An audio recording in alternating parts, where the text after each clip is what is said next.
And we continue with tonight's great American panel, Andy McCarthy, Lanny Davis, and the CEO, by the way. I use Weight Watchers. I lost 16 pounds. David Kirchhoff is with us. I did. I ate your smart meals, followed the points plan, and I lost 16 pounds. You're a role model. I don't know about being a role model, but it absolutely worked in record time.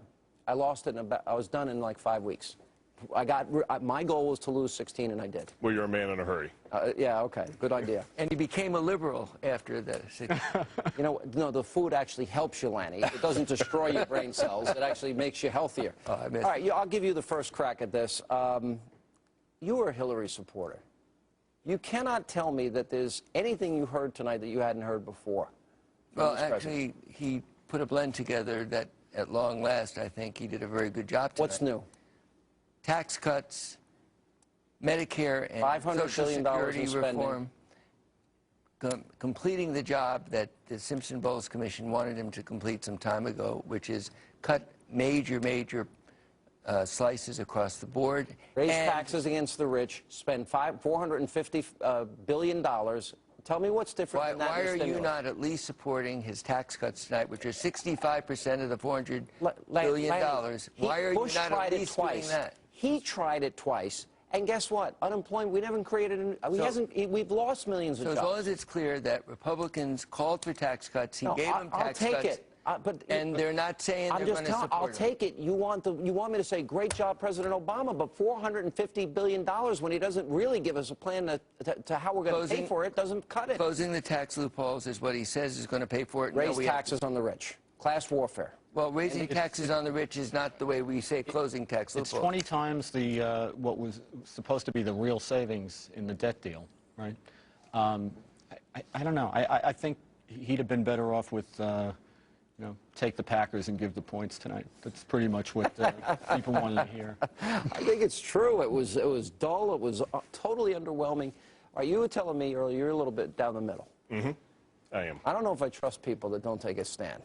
The guys that try to play the middle, and I'm honest, and I'm, I don't buy it. But here's the difference. No. You guys are playing politics, and I'm worried about getting problems fixed. No. So to that end, if you want to ask me what's wrong with the economy and what's getting in front of job hiring, it's uncertainty. It's uncertainty over what's happening with the deficit. It's uncertainty with what's happening with entitlement programs. It's uncertainty with what's happening with the tax code and regulatory reform and all those things. There were some good things that were discussed tonight, but what we were short on was specifics. Well, I agree, and there's no plan that we can go to. I just want to gently correct one thing. I'm not playing politics. I want this country to succeed. Right. We're number 5. It was on the Drudge Report yesterday. There's fifth in terms of the economies of the world. America should be number 1. We've been downgraded under this president, $4 trillion in new debt under this president. And I'm saying, as a conservative, follow our constitutional principles, Andy. Well, let's limited government, lower taxes, lessen regulation, repeal Obamacare, and this country is going to be better off. Yeah, well, but he's look, not like Lanny, I'd like to see us be able to work together on some things, but let me just point out, before we start to embrace this or that element of it, the president said all or nothing, take it or leave it. Yeah, that was odd, wasn't it? So even if you wanted to embrace it, I don't know how you do that. You know, I think that was an interpretation, Andy, but I don't think that is the way I heard him. He's always been willing to compromise. He put on the table 65%, which we call spending, tax cuts. Now I'm glad you're calling it spending. He put on the table. He's ready to sit down as he was with John Boehner.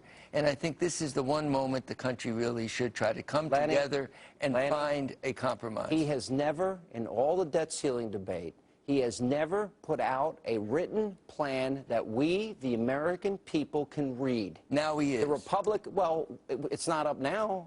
It's maybe a week from Monday it's going to be up. The Republicans passed the Ryan plan. They passed cut, cap, and balance. They put it before the American people. He excoriated Paul Ryan, tried to humiliate him and embarrass him. But now he's done what you've asked. And the president said dead on arrival on cut, cap, and balance. And when he had both houses of Congress, he didn't want to hear a boo out of the Republicans, and he was a success. He got all of his plans passed, and they haven't worked. Well, I like cut, cap, and balance because that's what Weight Watchers does. We invented it.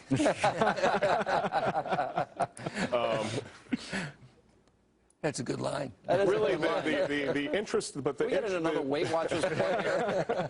But the interesting thing is that he talked about in the speech, which we don't know, is what's going to be discussed a week from Wednesday. Because again, I mean, those are the big hunking issues. When you watch consumer confidence, this is what worries me.